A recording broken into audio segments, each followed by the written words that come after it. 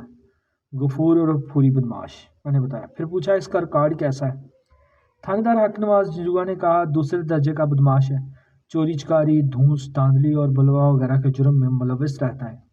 ایک دو مرتبہ میں نے خود اپنی نگرانی میں اس کی پشت پر لتر بھی لگوائے ہیں۔ وہ ہفتہ 10 دن حوالات میں بھی رہا۔ ویسے وہ اکثر کئی دن کے لیے علاقے سے غائب رہتا ہے۔ پھر میں نے اپنا کل کا پروگرام اسے بتایا۔ اگلے دن میں طلبہ روانہ ہو جاؤں گا۔ میں نے بتایا ماسٹر جمیل کا گھر وہیں ہے۔ مقتولہ عابدہ پروین اسی ماسٹر کے ساتھ گھر سے بھاگی تھی۔ اگرچہ ہمارے پاس اس افراد نما اغوا کی رپورٹ درج نہیں کروائی گئی، لیکن یہ واقعہ میرے تھانے کی حدود میں پیش آیا ہے، اس لیے میں کل ہی سے ماسٹر جمیل کی تلاش میں سرگرم ہو جاؤں گا، حق نواز جنجوعہ نے کہا۔ اور اس کا باپ خبیث بڈھے کو سمجھانا ناممکن ہے۔ حق نواز نے برا سا منہ بنایا۔ اس کی بے جا سختیوں اور گندے سلوک نے بچیوں کی زندگی عذاب کر رکھی ہے۔ یہی تو مسئلہ ہے۔ آپ بالکل بجا فرماتے ہیں۔ میں نے آج مولوی نور شاہ سے ایک طویل ملاقات کی۔ وہ خاصا نامعقول اور عاقبت ناندیش شخص ہے۔ مذہب کی آڑ میں اس نے اپنے گھر کو ظلمت کدہ بنا رکھا ہے۔ کاش ایسے خود پسند اور متکبر لوگوں کے لیے کسی سخت ترین سزا کی گنجائش ہوتی، جو اپنی اولاد کے حقوق کا خیال نہیں رکھتے۔ میں نے کہا ایسے افراد کے لیے خدا کا دردناک عذاب ہے، دنیا میں اور بھی ہے رسوائی اور آخرت میں بھی منہ کالا۔ حق نواز جنجوعہ نے میرے خیال کی ترجمانی کرتے ہوئے پھر پوچھا، آپ کا ایسائی تو کل واپس چلا جائے گا، آپ کو اپنے ساتھ تلمبا لے جانے کے لیے کچھ عملے کی ضرورت تو بتائیں۔ اس کا فیصلہ میں کل صبح کروں گا، اور آرام کرنے کے لیے اپنے کوارٹر کی طرف چلا گیا۔ وہ پوری رات اس کیس کی گمشدہ کڑیوں کو ملاتے ہوئے آنکھوں میں کٹ گئی۔ دوسری صبح اے ایس آئی ظہور حسین کو واپس حویلی بہادر روانہ کر دیا اور پوری کی تصویر اس کے حوالے کر دی کہ تم کسی فوٹوگرافر سے اس کی چند اور کاپیاں بنوا کر تھانے میں ہوشیار قسم کے پولیس اہلکاروں کو بانٹ دو، اور خصوصی ہدایت دی کہ 18 ہزاری بوانا شورکوٹ مہاراجہ گڑھ احمد پور سیال اور بستی اسلام میں پھیلا دو ان کو۔ ظہور حسین مطمئن ہو کر حویلی بہادر روانہ ہو گیا۔ میں نے تھانے دار حق نواز سے جنجوعہ کی فرمائش پر اس کے تھانے کے ایک حوالدار کو ساتھ لیا اور ماسٹر جمیل کے گھر کی طرف روانہ ہو گیا۔ خانے وال سے ہم ذریعہ ٹرین پہلے میاں چنو پہنچے، پھر وہاں سے میں بیٹھ کر تلمبا پہنچے، اور آخر تلمبا سے ایک ٹانگے میں بیٹھ کر ہم مطلوبہ گاؤں چک 88 آر پہنچے۔ ہماری دستک کے جواب میں دروازہ 16-17 سال کے ایک لڑکے نے کھولا۔ اپنے سامنے پولیس والوں کو دیکھ کر اس کے چہرے پر گھبراہٹ کے استار نمودار ہوئے۔ ابو جی، آہو جی، اس نے ہاں میں سر ہلایا۔ کون ہے پتر نصیر؟ گھر کے اندر سے ایک مردانہ آواز آئی۔ تھوڑی ہی دیر میں وہ شخص خود بھی دروازے پر چلا آیا۔ ہم پر نظر پڑتے ہی وہ چونک اٹھا۔ کی گل ہے جناب؟ اس نے خوفزدہ لہجے میں دریافت کیا۔ میں نے کہا ماسٹر جمیل سے ملنے آیا ہوں، اسے باہر بلائیں۔ اس نے پولیس والوں کی وردی کو بغور دیکھا، پھر تشویشناک لہجے میں دریافت کیا، خیریت تو ہے نا جناب؟ آج سے پہلے کبھی پولیس ہمارے دروازے پر نہیں آئی۔ میں نے اپنا تعارف کروانے کے بعد کہا جمیل سے ایک بہت ضروری کام ہے۔ میں جمیل کا باپ ہوں، میرا نام کبیر علی ہے۔ میں نے اسے مخاطب کرتے ہوئے کہا جمیل کو فوری باہر بلاؤ، معاملہ خاصا سنگین ہے۔ وہ خاصا گھبرایا ہوا تھا۔ آپ اندر آ جائیں۔ جمیل تو اس وقت گھر میں نہیں۔ وہ گھر میں نہیں تو پھر کہاں ہے؟ آپ اندر تو آئیں۔ ہم اس کے ساتھ گھر کے اندر داخل ہو گئے۔ سین میں چارپائیاں بچھی ہوئی تھی۔ حوالدار منظور الہی اور دونوں کانسٹیبل چارپائیوں پر بیٹھ گئے۔ میرے لیے کبیر علی کے اشارے پر نصیر کرسی اٹھا لایا۔ اتنی دیر میں جمیل کی والدہ جنت بی بی کمرے سے نکل کر وہاں آ گئی۔ آتے ہی اس نے کبیر علی سے پوچھا کیا ہوا ہے؟ پولیس والے جمیل کو کیوں ڈھونڈ پھر رہے ہیں؟ میں نے مناسب سمجھا کہ انہیں مختلف حالات سے آگاہ کر دوں۔ میری بات ختم ہی ہوئی تھی کہ جنت بی بی نے تیز آواز میں کہا یہ کیسے ہو سکتا ہے؟ جمیل ایسا لڑکا نہیں۔ جنت بی بی نے کہا وہ اپنی بہن کے پنڈ گیا ہوا ہے۔ کب سے؟ جمیل بہار کے چھوٹے بھائی نصیر احمد نے بتایا کہ بھائی جان پچھلے مہینے کی 23 تاریخ کو آپا سے ملنے گئے تھے۔ میں نے پوچھا کبیر علی تمہاری بیٹی کہاں رہتی ہے؟ سعیدہ چک 94 میں بیاہی ہوئی ہے۔ چک 94 خانے وال ضلع کے جنوب مشرق میں واقع ہے۔ منگنی یہ بات سے وہ کچھ زیادہ ہی اپنی بہن کے ہاں جاتا تھا۔ میں نے کہا جمیل نے واپس آنے کے بارے میں کیا بتایا؟ شاید وہ گرمی کی تمام چھٹیاں وہاں گزارے۔ کبیر علی نے جمیل بہار کے باپ کو مخاطب کرتے ہوئے کہا، سنجیدہ لہجے میں کہا، میں نے اس بات کی اچھی طرح تصدیق کر لی ہے کہ جمیل نے 3 جون کو خانیوال سے اپنے پڑوسی نور شاہ کی چھوٹی بیٹی آبدہ پروین کو اغوا کیا تھا اور گھومتے پھرتے میرے علاقے میں آنے کے لیے میرے پاس پکا ثبوت بھی موجود ہے۔ آبدہ قتل ہو چکی ہے اور تمہارا بیٹا جمیل غائب ہے۔ اگر تم ان معاملات کے بارے میں کچھ جانتے ہو تو سچ بتا دو۔ وہ ہراساں نظر آنے لگا۔ تھانے دار صاحب، جو سچ تھا وہ میں نے آپ کو بتا دیا۔ میرا جمیل ایسی حرکت نہیں کر سکتا۔ ہائے او میرے ربا! اس کی ماں نے اپنے سینے پر ہاتھ مارتے ہوئے کہا، ضرور کسی نے آپ کو ہمارے خلاف بھڑکایا ہے۔ میں نے کہا، ہم ابھی یہاں سے سیدھا چک 94 جائیں گے اور ہر قسم کی تصدیق کریں گے۔ آپ جس طرح چاہے تصدیق کریں تھانے دار صاحب، مجھے یقین ہے کہ میرا پتر بے گناہ ہے۔ میں نے کہا، تمہارے بیان کے مطابق جمیل اپنی بہن کے پاس گیا ہوا ہے۔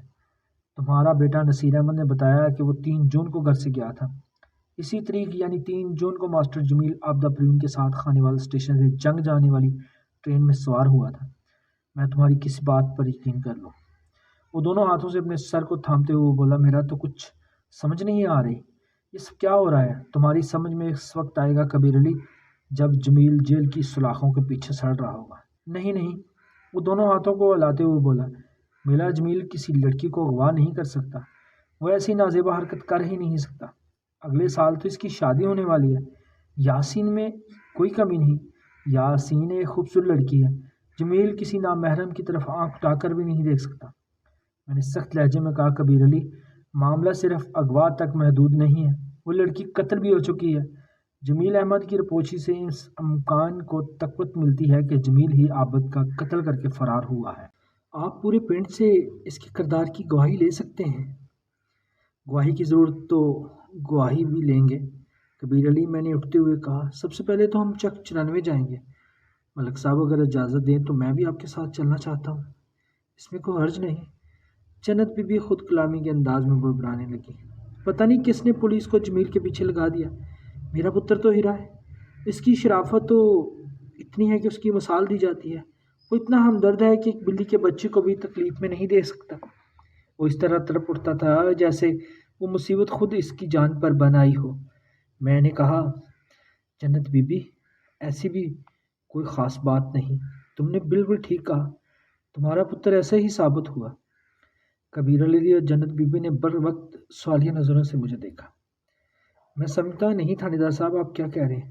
بات دراصل یہ ہے، میں نے وضاحت کرتے ہوئے کہا، جمیل نے جس لڑکی کو گھر سے بھگایا تھا اور جو اب فرش زمین اوڑھ کر سو چکی ہے، وہ لڑکی بڑی دکھی اور مصیبت زدہ تھی۔ وہ اپنے گھر کے جہنم میں کروٹ کروٹ جھلس رہی تھی۔ اس کی داستان اتنی دردناک اور اثر انگیز تھی کہ سخت دل شخص کو بھی اس سے ہمدردی ہو جائے، اور لڑکی اکثر و بیشتر جمیل کو اپنے مصائب مسائل سے آگاہ کرتی رہتی تھی۔ پھر سب سے بڑی بات یہ کہ وہ جمیل کو پسند بھی کرتی تھی، اس سے شادی کرنا چاہتی تھی، لیکن یہ بات کچھ گھر سے بھاگے بغیر ممکن نہیں تھا۔ جمیل جو کسی بلی کے بچے کو بھی تکلیف میں نہیں دیکھ سکتا تھا، اسے انسان کی بچی کے دکھ کو اپنے اندر سمیٹنے میں اچھا فیل ہو رہا تھا، اور ایک وقت ایسا آیا کہ اس کے دل میں اس مظلوم لڑکی کے لیے ایک نرم گوشہ پیدا ہو گیا، اور وہ دونوں، میں نے جملہ ادھورا چھوڑ کر دونوں کے چہروں کا جائزہ لیا۔ وہاں ہوائیاں اڑی ہوئی تھیں، ان کے چہرے کے تاثرات سے اندازہ ہوتا تھا کہ ان کے دل میں میری باتوں کو تسلیم کرنے میں کوئی آر محسوس نہیں ہو رہی۔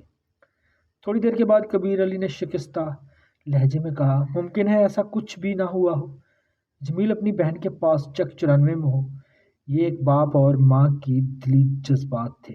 یا اللہ یہ معجزہ ہو جائے۔ ماؤں کو اپنی اولاد کے بارے میں معجزے رونما ہونے کی کچھ زیادہ ہی توقعات ہوتی ہیں۔ دوسرے روز ہم بعد از دوپہر چک 94 پہنچ گئے۔ کبیر علی کے چھوٹے بھائی جمال الدین نے بڑی گرمجوشی سے ہمارا استقبال کیا، لیکن حوالدار منظور الہی کو دیکھ کر وہ چونک اٹھا۔ چونکنے کی وجہ اس کے جسم پر سجی پولیس کی وردی تھی۔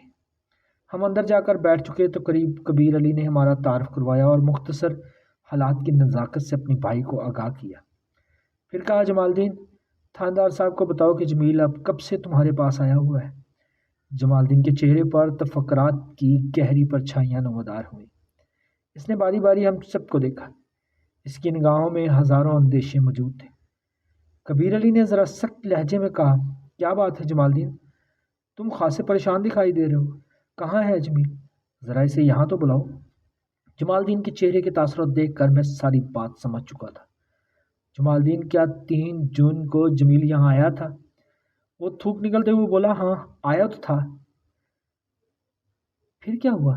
وہ خاصا جلدی میں تھا، بتا رہا تھا کہ چند روز بعد دوبارہ آئے گا، اسے کچھ ضروری کام نپٹانے کے لیے دوبارہ خانے وال جانا تھا۔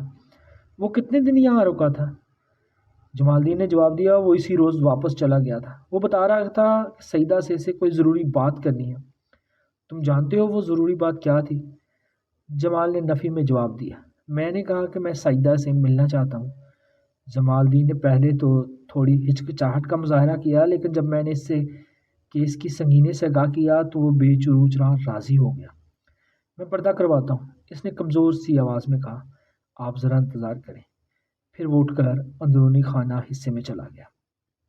تھوڑی دیر بعد جمال الدین مجھے گھر کے اندر لے گیا اور سعیدہ سے ملوا دیا۔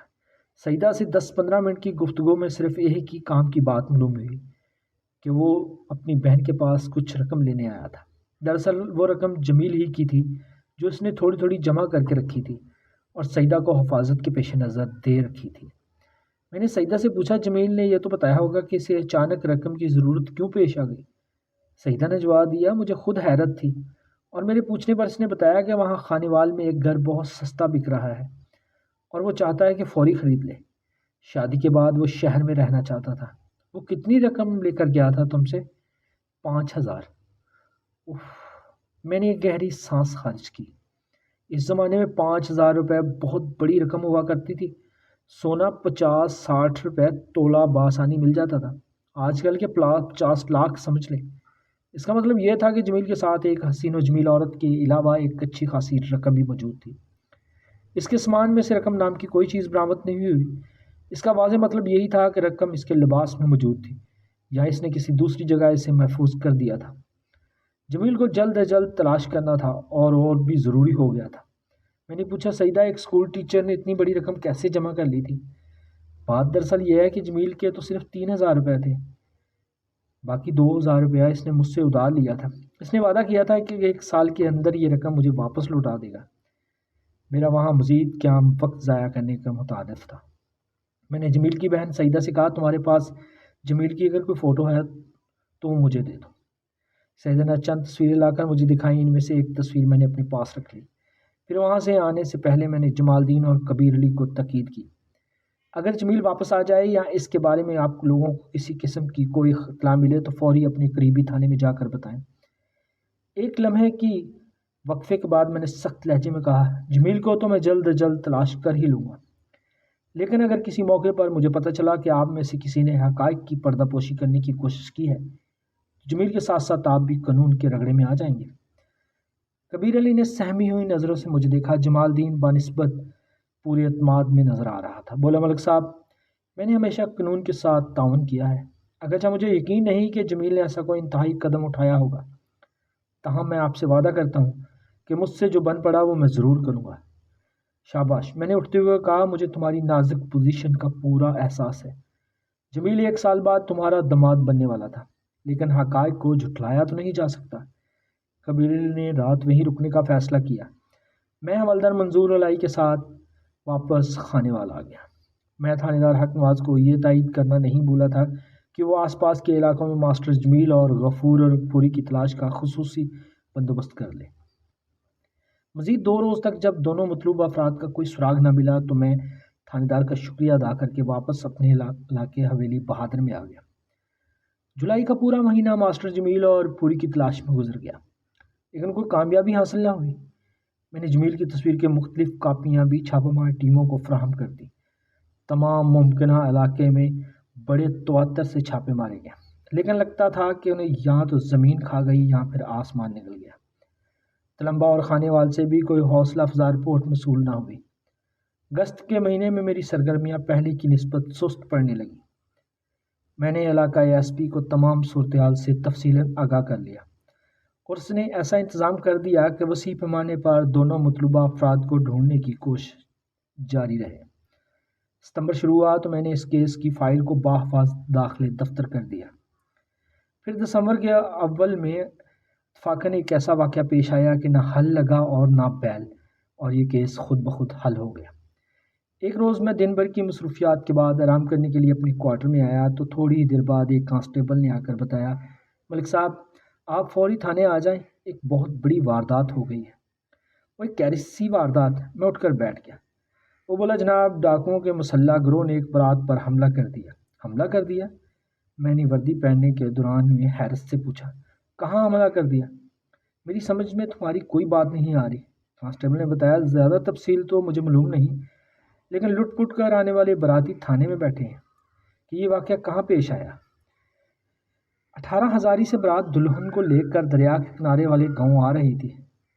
گاؤں سے باہر جنگلات میں ڈاکوؤں کے مسلح گروہ نے حملہ کر کے بارات کو لوٹ لیا۔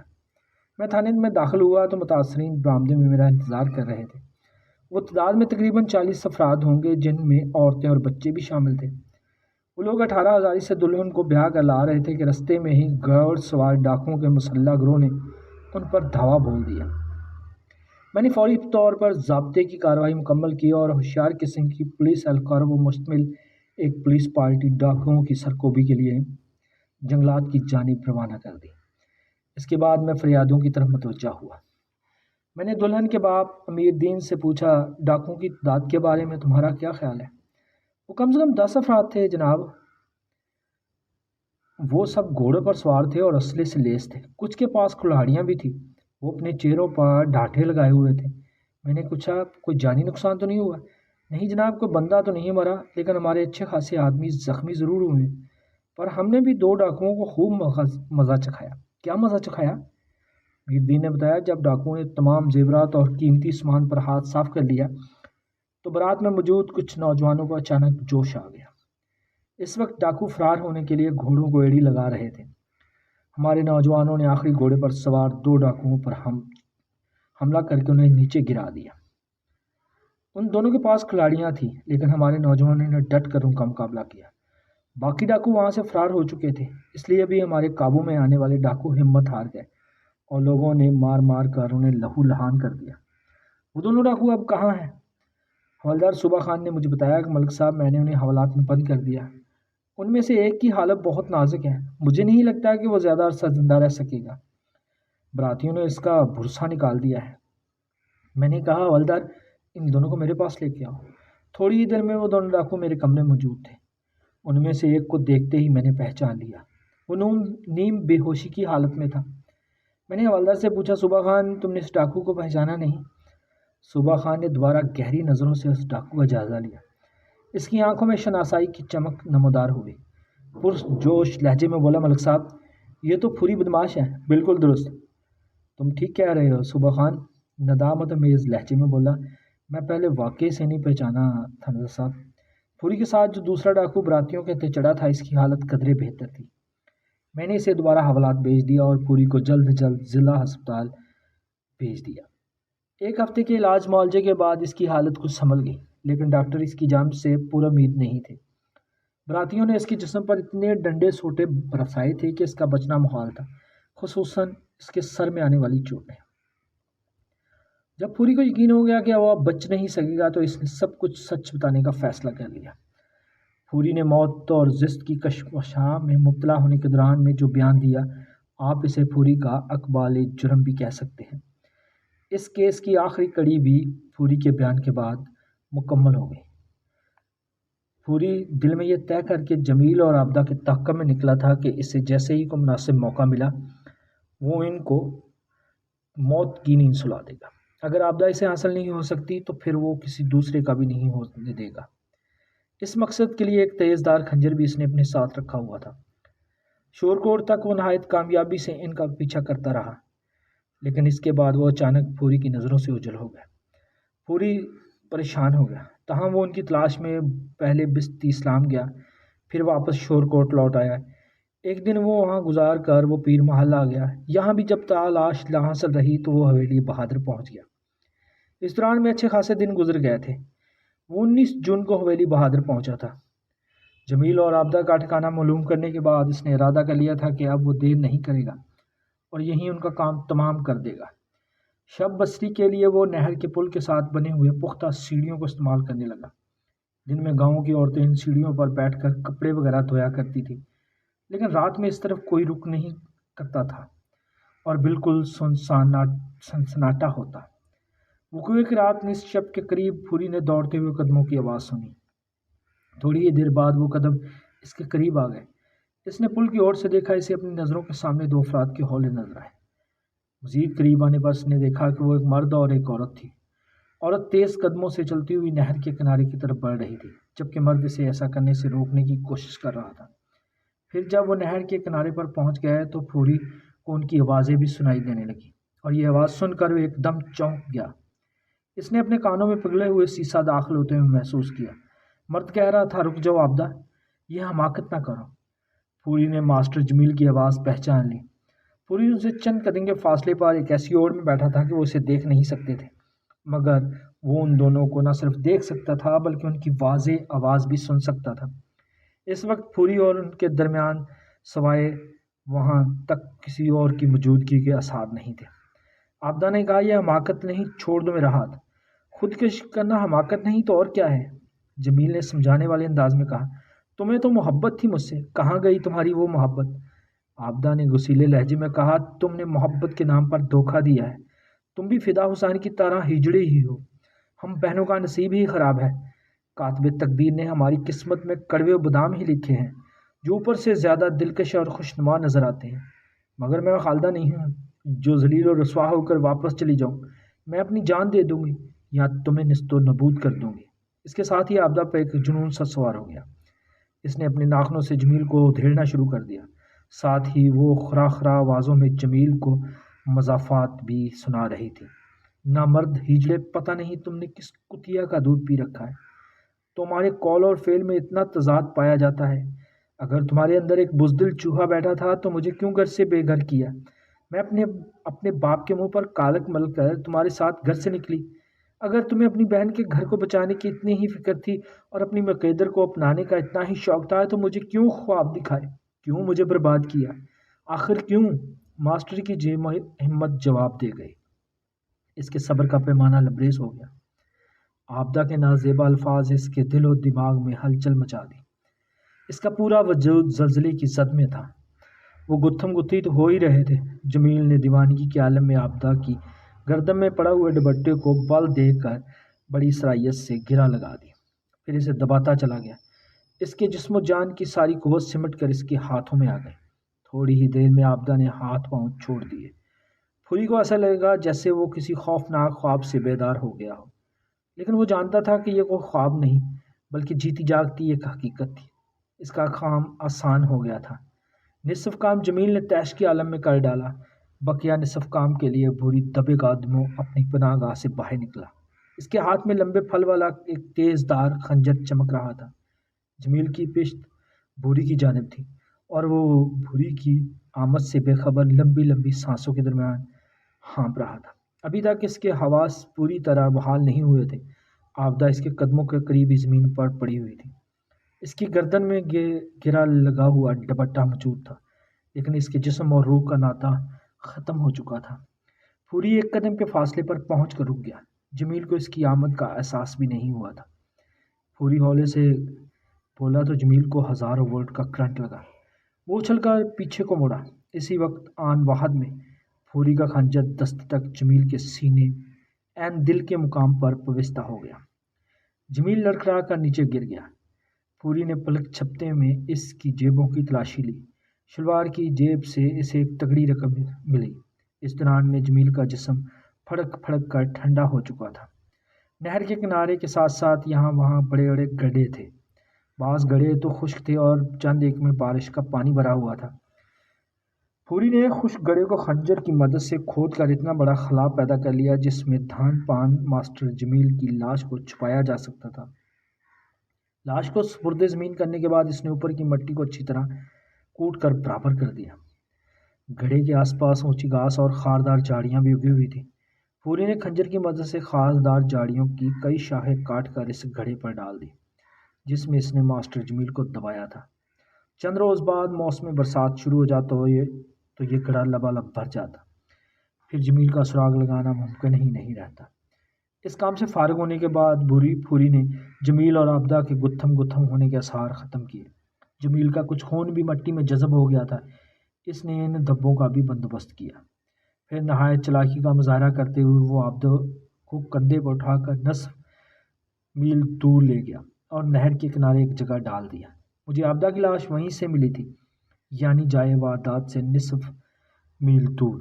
اس چالاکی سے پھوری کا مقصد پورا ہو گیا کہ جب صبح عابدہ کی لاش ملے گی اور جمیل کو غائب پایا جائے گا تو سب کا دھیان اس طرف جائے گا کہ یہ قتل جمیل نے ہی کیا ہے اور واردات کے بعد کہیں رپوش ہو گیا ہے۔